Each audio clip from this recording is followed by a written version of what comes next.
The retail side was all gifty stuff, china and luggage and handbags and jewellery and fancy goods and china. The first floor was a toy showroom, which was much bigger than anything else in town. It used to be Windows, the toy shop. And the stairs like these here, but you were queuing up and queuing down both ways, and the place was just absolutely packed out. Where we're standing today is 102 Abbey Road, which was formerly known as Oxford Chambers. It's one of the 7 buildings involved with the Townscape Heritage Initiative. The main focus for the Heritage Lottery funding is the restoration and maintenance of the existing Victorian buildings in Abbey Road. Barrow has a huge amount of historic buildings that are incredibly good quality, and you sort of anticipate how exciting it's going to be when the building comes back into life. We're employed by Borough Council to renovate a Grade 2 listed building on the main road into Barrow-in-Furness. The initial brief was to pull the shell of the building back to being complete, which we've done. We've been working closely with the architects and Heritage to ensure that as much of the existing buildings were saved. Well, the features in the shell were the gable wall and the sign, which was a bonus. Some of the signs weren't known to us when we started the project. But most importantly, I would say the detailing of the brickwork and the stone on the front facade, which is as high quality as I think you'll find anywhere. But I think I was looking this morning, it was 14 different disciplines have been involved to get from the shell of the building when we purchased it, even to get to this stage. It's nearly always down to the cost that's allowed. Not only the materials that you need to buy, but the trades just have drifted away. We're losing the techniques that are used in the building and restoration project. The funding that's being provided will ensure that the techniques can be passed on to younger tradesmen, and then that will continue on restoring the buildings. Certainly the stonework and the detailing in the stonework that needed repairing and maintaining and restoring. We've just been replacing the string course along the bottom of the building. We can't knock out all the stones at once because the front of the building might drop down. So we knock out each individual stone to a depth that our stone can fit into. And they'll measure each stone individually, take the template back up to Carlisle, and then using the template, they'll draw onto the stone and then carve the stone into the shape that's needed. Once we've got the stone in, we'll ram it with lime, hydraulic lime, which is the original product that they used to use on these buildings. We use a string line to get it straight all the way across.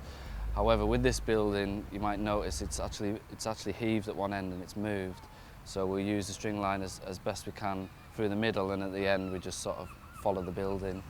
With that string course, it had a couple of mouldings on underneath. It's got a drip underneath, so any water coming over drips down, doesn't go back into the building. The banker masons dress all that by hand.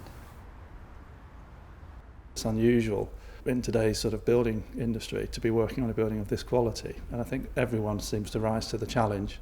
Refurbishments are nicer because when you take it apart you start to see how it's put together.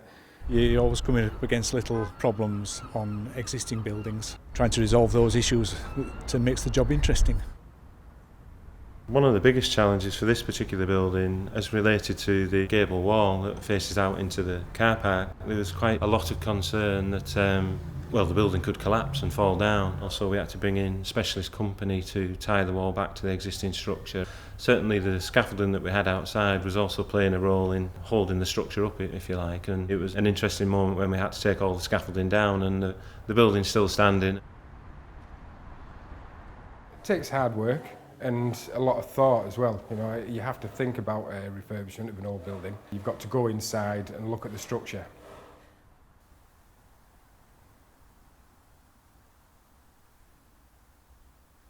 I like it when you start taking the beams out.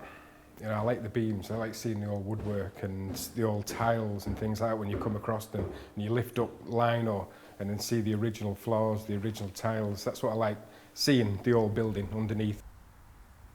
The traditional quarry tiling has a fantastic pattern which we're working on with a specialist to bring back to life again. But also there's another unusual feature, it's called the Smoker's Lounge. The sign on the front of the building is cigar depot, which sort of gives the idea that smoking was quite prevalent in the building, and they had a room specially a sign for it which has a roof lantern. So in itself it's a unique and a very interesting feature. And in fact that's also backed up with the sign on the side of the building which says it was tobacconist. So I think that was one of the main uses of the building in the past. You find some really interesting stuff. Little books, little chalkboards from a school in 1860s, you know, and where they've all done the working out. Even just old cigarette packets that the old builders have left on the beams, you know, when they've gone. Yeah, it's nice, it's very nice. When I drive here in the morning, I come down Emlyn Street there. A good memory was looking up at the building and seeing this elevation complete with a render and conservatory. And I think it really stands out. It's a big improvement. It's really nice to work on heritage projects and old buildings because you're restoring them to what they used to look like. You learn a bit of history about the buildings as you're going along. It's important, yeah, because especially in an old town, you want to keep the buildings. You're not just walking down into glass and steel. You're looking at your history, and once you can see it, everyone starts to learn about it. It's good. These buildings just have such a standout quality. Men working on site have said that passers-by, there's been numerous passers-by congratulating them on the quality of the sign and the quality of the building as it stands today. Everybody sees it, they all say something, people are stopping taking pictures of it, they all like it. Favourite part of the development is really the front elevation, and the view from the train station is quite stunning really. Eventually over time that 104 and 102 almost, if you like, will become the one building, and all the space will be utilised. That is the next step for the project, to secure funding to finish the internal refurbishment. Barrow has, I would say, an unusually high amount of very high quality brick buildings mostly. For the quality to disappear and then for it to come back, to be brought back to life, I'm sure it will lift the spirits, I suppose, of people who remember it from the heyday. Because you know that you've done your bit to save a building, it's satisfying. It is. And a number of buildings have been demolished in the past where it's been quite controversial, and there is a lot of potential in Barrow to continue to develop it, and utilising its existing Victorian buildings and maintaining the heritage is a very good thing. When we look at what the council funded up to now, it is over £500,000, and if it was a private developer to spend that money on this building of this age, it would take so long to recover the actual outlay and the cost, and that's where the council needs to step in with either the landlord or charity organisations to try and secure the funding to maintain the building for the future. It's strange how whole town centres and retail can move from what was this end of Dalton Road, which is very much the busy part. So we were like a family. Coops, Winders, Billy Wilkins, the bathroom place, and then the builder's yard next to it, the Evening Mail. It was a good place to work.